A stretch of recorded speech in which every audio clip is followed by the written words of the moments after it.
नमस्कार साथियों। आप बचपन में या अभी भी अपने मोहल्ले में वो जो गुंडा किस्म के लोग होते हैं जो टिप्पणियां करते हैं, अनाप शनाप बोलते हैं, वाहियात बातें करते हैं, तो हम लोग सोचते हैं कि चलिए चुपचाप अपना रास्ता बना के निकल लें बिना बोले। तो वो जो चुप्पी होती है, वो जो खामोशी होती है, वो एक शराफत का परिचय होती है, वो कमजोरी नहीं होती। उसको कमजोरी मान लेना मूर्खता होती है।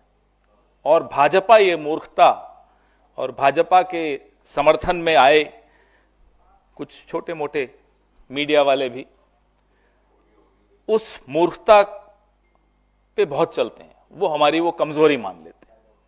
पिछले 10 साल से पंडित नेहरू हों, इंदिरा जी हों, महात्मा गांधी हों, सरदार पटेल हों, नेताजी सुभाष चंद्र बोस हों, राजीव जी हों, नरसिम्हा राव जी हों, डॉक्टर मनमोहन सिंह हों, राहुल गांधी हों, मल्लिकार्जुन खड़गे जी हों, सबके बारे में ये ऊंची आवाज में झूठ बोलती है भारतीय जनता पार्टी। और सोचते हैं कि बहुत ऊंची आवाज में बोल रहे हैं, तो जो धीरे से सच बोलने की हम लोग कोशिश करते हैं, क्योंकि सच हमेशा हल्की आवाज में बोला जाता है, क्योंकि उसका एक आत्मविश्वास होता है, एक सेंस ऑफ सिक्योरिटी होती है, उसे मालूम है वो सच है।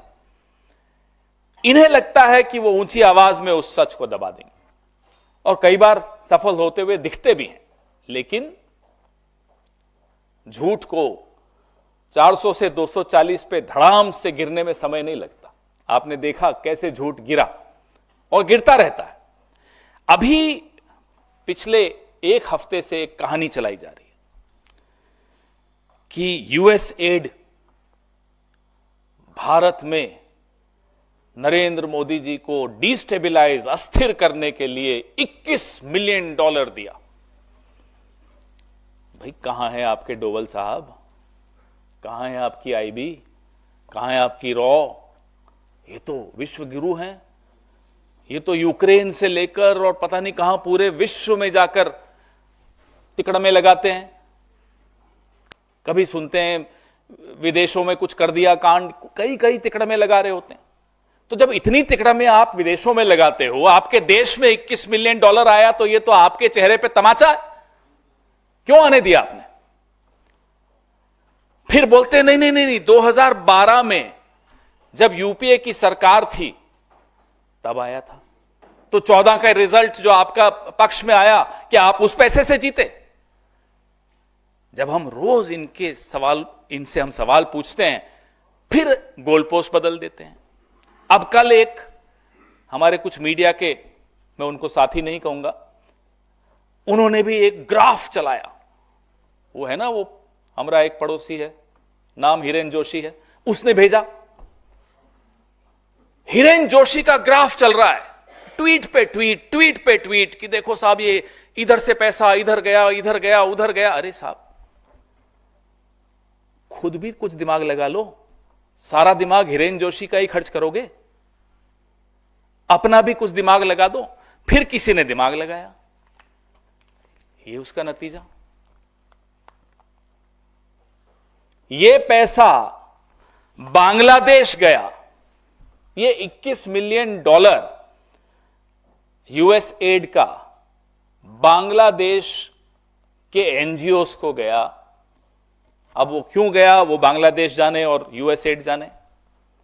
हम ये जानते हैं कि एक वक्त ऐसा था जब भारत के प्रधानमंत्री के पद की एक ऐसी साख होती थी कि अमेरिका तक को पीछे हटना पड़ता था। मैं बांग्लादेश 1971 की बात कर रहा हूं। आज अमेरिका से $21 मिलियन बांग्लादेश में आ गया, हमारे साहब विश्वगुरु बन के ढपली बजा रहे। कुछ पता नहीं। बांग्लादेश में अगर अस्थिरता आती है तो उसका क्या प्रभाव भारत पे नहीं पड़ता? भारी प्रभाव भारत पर पड़ता है। अरे भारत पर तो पड़ता है, आपके अपने दोस्त अडानी पर भी पड़ता है। फिर भी आपने 21 मिलियन आ गया और आपको पता नहीं चला। सुबह से रात तक आपको नेहरू जी दिखते हैं, सपने में भी, अगर सोते हैं तो। सुना सोते भी नहीं हो, सोते जागते नेहरू जी, राहुल गांधी, नेहरू जी, राहुल गांधी। 21 मिलियन पड़ोस में आ गया, सुना है सरकार अस्थिर हो गई, आपके दोस्त की बिजनेस भी चौपट हो गई वहां। यह आपका सूचना तंत्र है, यह आपका इंटेलिजेंस है, यह आपके दोवल साहब हैं, जेम्स बॉन्ड अपने आप को कहते हैं। एक चाणक्य बैठा है सरकार में, एक जेम्स बॉन्ड बैठा है सरकार में। हो क्या रहा है साहब? $21 मिलियन पड़ोस में आ गया। अदानी जी बेचारे बैठे सोच रहे हैं कि न जेम्स बॉन्ड ने कुछ किया, न चाणक्य ने कुछ किया, मेरी तो बिजनेस बांग्लादेश में बंद हो गई। हम यूएसएड या जो भी ये फॉरेन फंडिंग एजेंसीज हैं, हम उनके खिलाफ नहीं है। देश में कानून है, कानून के तहत फंड्स आते हैं, एनजीओज भी लेते हैं, इनके एनजीओज भी लेते हैं, इंडिया फाउंडेशन भी लेती है, विवेकानंद फाउंडेशन भी लेती है, कौन नहीं लेता। लेकिन सिलेक्टिवली आप बोलें कि साहब कांग्रेस की सरकारों ने ले लिया। अरे जब स्मृति ईरानी ब्रांड एम्बेसडर थी यूएसएड की और सिलेंडर लेकर यहां सड़कों पर प्रदर्शन करती थी, तो क्या यूएसएड करवा रहा था वो प्रदर्शन? बताइए। अन्ना हजारे, उनका एक वीडियो मैं भी आपको दिखाता हूं। यहां आंदोलन किया, हमारी सरकार उसके बाद चुनाव हारी, फिर वो अमेरिका में गए, रोड शो किया उन्होंने। फोर्ड फाउंडेशन का पैसा आता था, सबके सामने था, उसमें आरएसएस भी इन्वॉल्व। देखिए ये वीडियो, ये अन्ना हजारे जी घूम रहे हैं न्यूयॉर्क की सड़कों पर। And the son and daughter of Martin Luther King. He will also be sharing ideas with Silicon Valley entrepreneurs and speaking at the prestigious Wharton School. सच्चाई यह है कि मोदी साहब ट्रंप से ये एक तरफा रिश्ता निभाते हुए जो देश की साख पर, देश की आबरू पर जो बट्टा लगा रहे हैं, वो सच्चाई आपके सामने रोज आती है, रोज आती है। वहां जाते हैं, बिना बुलाए जाते हैं, पहली बात तो अनइनवाइटेड जाते हैं। जब शपथ थी तब बुलाया नहीं गया उनको, फिर भी गए। अब क्यों गए वो तो आप लोग कोई पत्रकारिता करिए, इन्वेस्टिगेटिव, तो मालूम पड़ेगा कि क्यों गए। लेकिन वहां जाकर मंच पर साथ में खड़े होकर ट्रंप साहब कहते हैं हम रेसिप्रोकल टैरिफ लगाएंगे। सीधा अपमान, सीधा धमकी। ये खिसियाते हुए मुस्कुरा रहे हैं। या तो समझ में नहीं आया क्या बोले, हमें नहीं मालूम क्यों खिसिया रहे थे, क्यों मुस्कुरा रहे थे। मुस्कुराने लायक तो कोई बात ही नहीं थी। रेसिप्रोकल टैरिफ, ये देखिए मोदी साहब घूम रहे हैं विदेशों में। ये किसके पैसे से स्टेट डिपार्टमेंट में गए थे? ये अमेरिका ने पैसा दिया था। क्या ये एजेंट हैं? क्या ये उस वक्त से ट्रेनिंग लेने गए थे कि कैसे मनमोहन सिंह जी की सरकार को अस्थिर करना है, कांग्रेस की सरकार को अस्थिर करना है? ये आपको सामने फोटोएं दिख रही हैं, देखिए लगातार। ये नौजवान हैं मोदी जी, देखिए, तब 50 इंच थे, अब 56 इंच हो गए, देखिए। तो हम बार बार इनसे पूछना चाहते हैं कि आप ट्रंप साहब की धमकी सुनकर आ गए। उन्होंने कहा कि हम ब्रिक्स खत्म कर देंगे, मुस्कुरा रहे हैं साहब। उन्होंने कहा टैरिफ लगा देंगे भारत पर, मुस्कुरा रहे हैं साहब। ट्रांसलेटर दो थे, इसलिए कोई ये नहीं कह सकता कि उन्हें अंग्रेजी समझ में नहीं आ रही थी। दो ट्रांसलेटर थे, मुस्कुराइए मत। वो भी मुस्कुरा रहे थे, आप भी मुस्कुरा रहे हैं। जिन F-35 विमानों को खुद वहां के अदानी, अमेरिका के अदानी एलॉन मस्क बोल चुके हैं कि यह कबाड़ है, वही F-35 भारत पर थोपे जा रहे हैं और साहब मुस्कुरा रहे हैं। यह हुआ अमेरिका में, और हमें आकर कहते हैं कि हम यूएसएड से पैसा लेके इन्हें अस्थिर करते हैं। आप खुद जाकर अपनी सरकार को, अपने देश को अस्थिर कर कर आए हैं, उसका जवाब कौन देगा?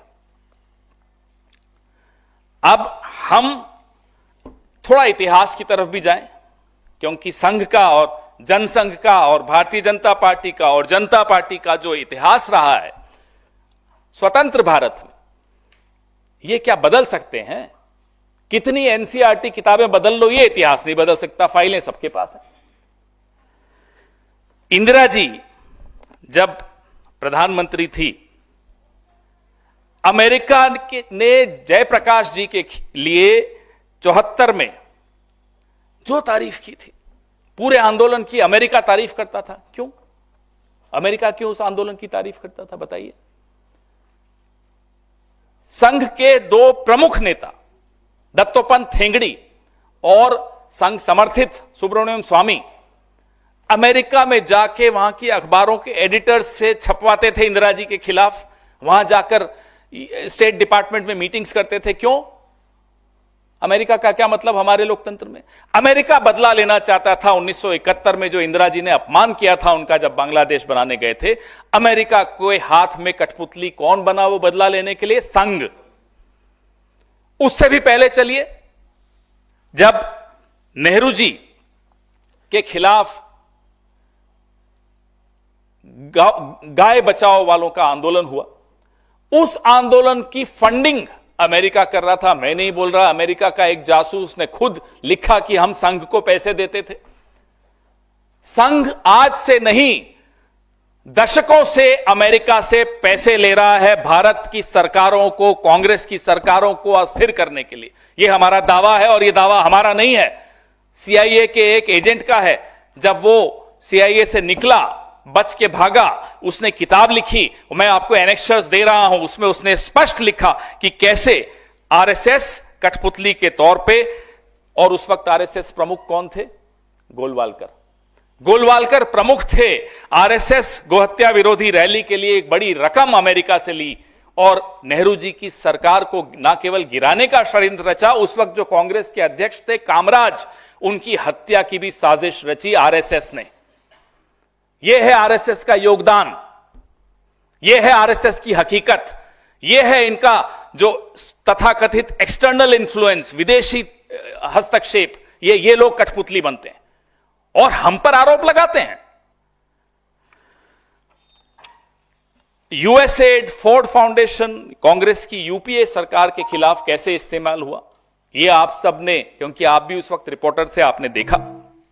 अन्ना हजारे, अरविंद केजरीवाल का आईएससी आंदोलन क्या था, उसमें विवेकानंद फाउंडेशन, इंडिया फाउंडेशन का क्या रोल था, वो आपके सामने है। जब अन्ना हजारे यहां आंदोलन कर रहे थे, अनशन पर बैठे थे, तो लोगों के लिए जो वॉलेंटियर्स आए, उनको खाना खिलाते थे, वो संघ ने नहीं भेजे थे क्या? संघ का क्या रोल था? तो हम पर आरोप जब लगाओ, एक उंगली अगर हमारी तरफ करोगे तो 4 उंगलियां आपकी तरफ हैं, और हम अब चुप नहीं बैठेंगे। सच अब चुप नहीं बैठेगा, सच ऊंची आवाज में बोलेगा। अब लगातार मोदी सरकार के मंत्री यूएसएड के अधिकारियों से बात करते हैं, मुलाकात करते हैं। आपको फोटोज और एनेक्सर्स में दे रहा हूं। 2024 में पीयूष गोयल कि भाई 2030 तक शुद्ध शून्य कार्बन उत्सर्जन के लिए बैठक यूएसएड से की। ये यूएसएड से क्यों पैसे ले रहे हो साहब? आप लो तो देश के हित में है, कोई किसी और सरकार में कोई एनजीओ ले तो वो देश के विरोध में है। षड्यंत्र तो यह है कि 2016 की नोटबंदी से ठीक पहले यूएसएड से कैशलेस इकोनॉमी पे समझौते नरेंद्र मोदी करते थे। तो ये डिमोनेटाइजेशन क्या अमेरिका के कहने से हुआ? किसको लाभ पहुंचा रहे थे आप इस डिमोनेटाइजेशन से? अमेरिका के हाथ की कठपुतली बने हुए थे।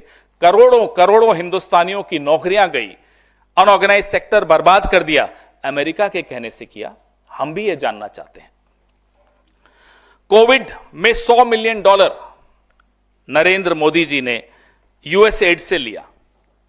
हम क्या मान लें कि आप भी उनके हाथों में खेल रहे हो? कहने को कोविड के लिए था, दरअसल कुछ और था। तो बोलने से पहले इन्हें 10 बार सोचना चाहिए, अपने संघ का इतिहास देखना चाहिए पिछले 70 सालों का, कि संघ ने कहां कहां से पैसे लिए, विदेशों में क्या क्या ये करते हैं, अमेरिका में संघ किन बड़े धनाढ्य लोगों के ऊपर निर्भर रहता है। अब मेरे मुंह से नाम निकल जाता, फिर केस होते हैं। यूरोप में क्या होता है, लंदन में क्या होता है, कौन है संघ के लोग लंदन में, और क्या क्या मीटिंग्स करते हैं, किसके खिलाफ मीटिंग्स करते हैं, किस तरह के षड्यंत्र रचते हैं, क्या किसी से छिपा हुआ है? हम भी 54 साल 7 महीने 40 दिन सरकार में रहे हैं, हमारे पास भी कुछ सूचनाएं होंगी। हम चुप हैं इसका मतलब नहीं कि हम वक्त पे नहीं बोलेंगे। हम चुप हैं इसका मतलब ये नहीं कि वक्त पे हम ऐसे कठोर कदम नहीं उठाएंगे कि संघ मुंह दिखाने लायक, शाखाएं तो छोड़ दीजिए, मुंह दिखाने लायक नहीं बचेगा। आज जो उछल रहे हैं, हमें मालूम है उनको कैसे बैठाना है और कब बैठाना है। अब यूएस एड की और मैं आपको बताऊं, देवेंद्र फडणवीस जी, मतलब पूरी लिस्ट है, अभी इतनी लंबी लिस्ट पढ़ूंगा तो पूरा दिन निकल जाएगा। 10 नवंबर 2022 को देवेंद्र फडणवीस जी उनसे आपसी सहयोग की चर्चा करते हैं। क्यों? यूएस एड का क्या मतलब है भारत में? अगर आपको लगता है यूएस एड इतना गलत है, आपके मंत्री, आपके मुख्यमंत्री, आपके उप मुख्यमंत्री, आपके तमाम संतरी मंत्री सब इन्हीं से मिलकर बात कर रहे हैं। क्यों? बीच में फिर कुछ इन्होंने कहा था कि भाई सोरोस से पैसा लिया, इन्होंने लिया, उन्होंने लिया। फिर हमने कहा कि साहब जो जयशंकर जी हैं उनके पुत्र, उनका क्या हुआ? हम हैरान हैं, ये सब जानते हुए भी इनको लगता है कि हम बोल देंगे और बात चल गई तो चल गई। अब आप सरकार में बैठे हो, गैर जिम्मेदाराना तरीके से बात करना इनको बंद कर देना चाहिए। भारतीय राष्ट्रीय कांग्रेस ने कल, मेरे वरिष्ठ सहयोगी ने, जयराम रमेश जी ने मांग की है कि एक श्वेत पत्र जारी किया जाए। हम उस मांग को दोहराते हैं। हम यह भी पहले बता दें आपको कि वैश्विक भागीदारी विकास एजेंसीज, जो ग्लोबल फंडिंग एजेंसीज होती हैं, उनको हम तो नहीं मानते गलत। लोकतंत्र में आपसी सहयोग होता है, उसका दुरुपयोग है या सदुपयोग है, व्हाइट पेपर निकालिए, मालूम पड़ेगा। हम भी एक ब्लैक पेपर जल्दी निकाल देंगे, फिर हम भी बताएंगे आपको कि संघ के क्या रिश्ते रहे इन एजेंसीज के साथ। लेकिन आप एक विशाल शीश महल में रह रहे हैं, आप पत्थर मत फेंकिए, क्योंकि हमें कुछ फर्क नहीं पड़ने वाला, हमें छिपाने को कुछ नहीं है। आपके शीश महल के में छिपाने की कोई जगह नहीं मिलेगी, छिपने की कोई जगह नहीं मिलेगी, जिस तरह की आपके संबंध रहे हैं इन एजेंसीज के साथ। आपके सवाल?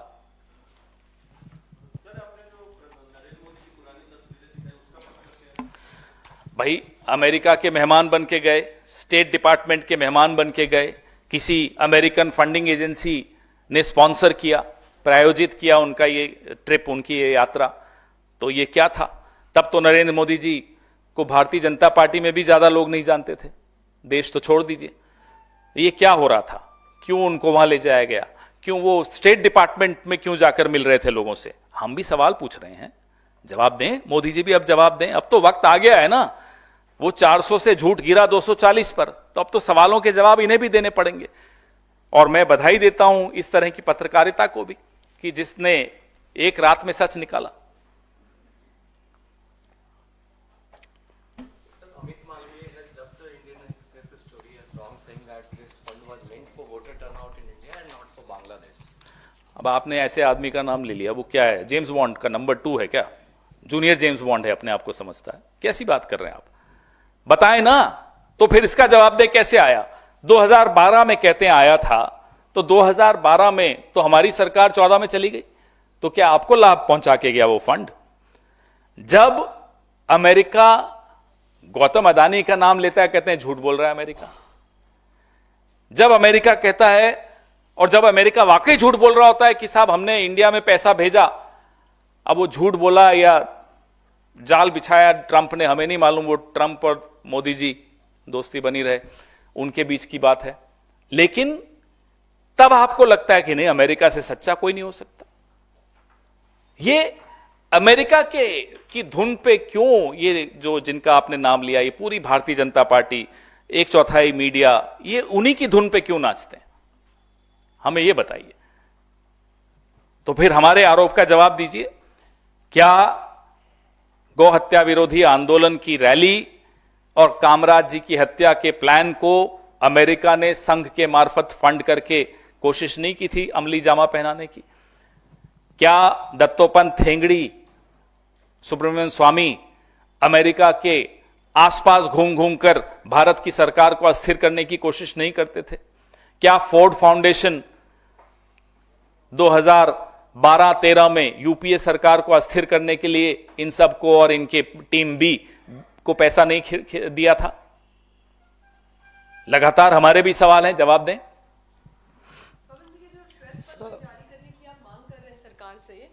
ये किस टेन्योर में और पूरा निकालिए ना, हम तो कह रहे हैं 70 साल का निकालिए। हमारे पास भी बहुत कुछ है, निकालें ना, बताते हैं इनको।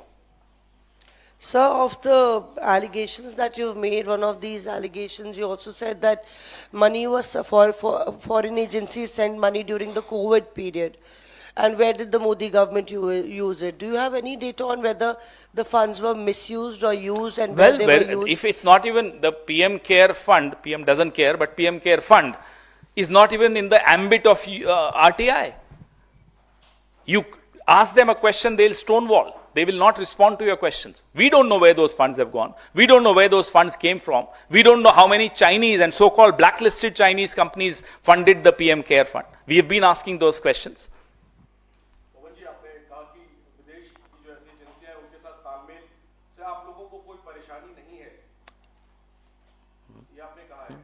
और चूंकि कांग्रेस पर सवाल उठाए जा रहे हैं इसलिए आप पलटवार करके श्वेत पत्र की मांग कर रहे हैं। नहीं, मैंने ऐसा नहीं कहा कि क्योंकि कांग्रेस पर ही तो आप कह रहे हैं, लेकिन मैं ये कह रहा हूं अगर आपको संशय है तो चलिए 70 साल का आप पूरा श्वेत पत्र निकालिए। हमें तो मालूम है ना किसने क्यों लिए थे। मैंने जैसा आपको कहा 54 साल 7 महीने 40 दिन हम भी 4 दिन हम भी रहे हैं सरकार में, तो हमें भी मालूम है किसने क्यों पैसे लिए थे। कुछ तो मैंने आपको झांकी दिखाई भी है अभी। नेहरू जी से लेकर इंदिरा जी के वक्त ये लोग क्या करते थे, राजीव जी के वक्त क्या किया, मनमोहन सिंह जी के वक्त क्या किया, तो हमें तो मालूम है क्या आने वाला है क्या नहीं आने वाला, और जो नहीं आएगा वो फिर हम देंगे। बात सिर्फ यूएस एड की नहीं है, हम कह रहे हैं भाई देखिए ग्लोबल कोऑपरेशन, मैं बता रहा हूं आपको, ग्लोबल कोऑपरेशन हमेशा रही है। लोकतांत्रिक देश उस ग्लोबल कोऑपरेशन में एक दूसरे के साथ सहयोग करते हैं, उसमें कहीं कोई गलत हमें तो नहीं लगता। लेकिन आप पहले कहते हो कि साहब ये गलत है, बताते नहीं हो क्यों गलत है, और फिर कहते हो इनके साथ ये लोग हैं।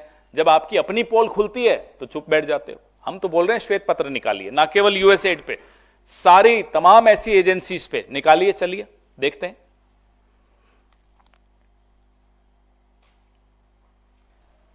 Any other question?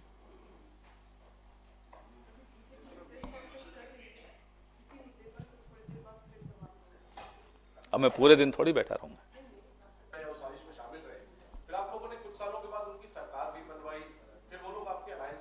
अब ये तो पॉलिटिकल क्वेश्चन है। बात ये है कि राष्ट्र हित में जो उस वक्त आवश्यक था, उस वक्त जो सही लगा वो किया, लेकिन बात ये है कि आप जब आपको सूट करे तो आंखें मूंद लें और खुद जाकर उनसे पैसे लें देश की सरकारों को अस्थिर करने के लिए, और फिर दूसरे पर नाम लगाए कि नहीं तुमने लिए थे। अब तो स्पष्ट हो गया, और हम तो हैरान हैं कि ये कहां है इनकी जो हॉक आय है, इनकी कहां है। बांग्लादेश में पैसा आ रहा है इतना बड़ा, अमेरिका हमारे अपने रीजन में हस्तक्षेप कर रहा है और ये चुपचाप बैठे रहे। क्या दबाव था इन पर, या इन्हें मालूम ही नहीं था?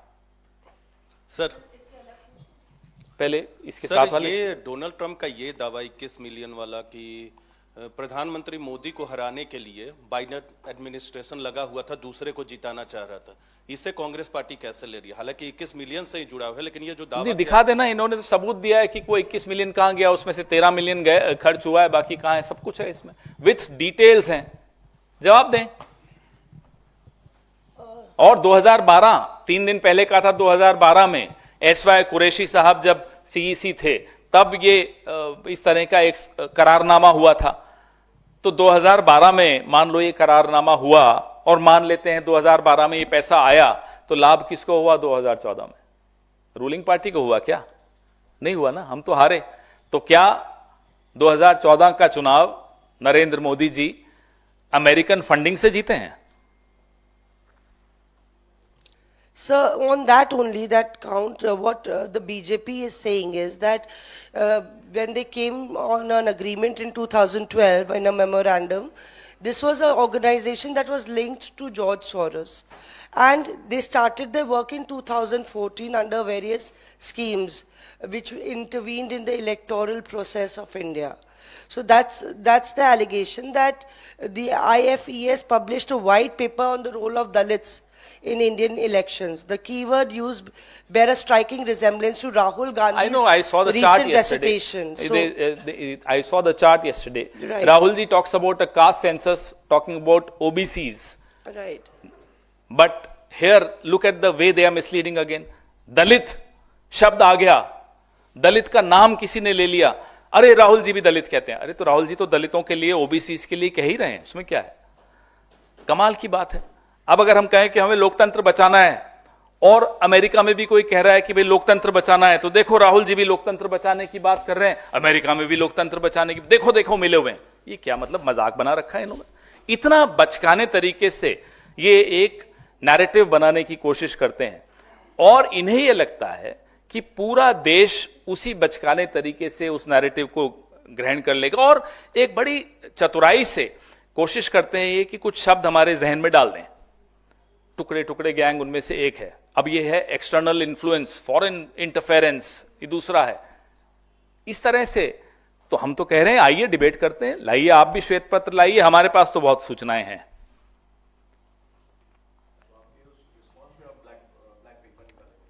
बिल्कुल निकालेंगे, लाएं ना पहले ये व्हाइट पेपर। सर अलग वाला पूछ लें अभी? हाँ, पूछ वैसे पीसी चल रही है क्योंकि पूछ लीजिए, पूछ लीजिए। सर योगी मैं उनकी पीसी की इंतजार नहीं करूंगा, लेकिन हाँ पूछ लीजिए।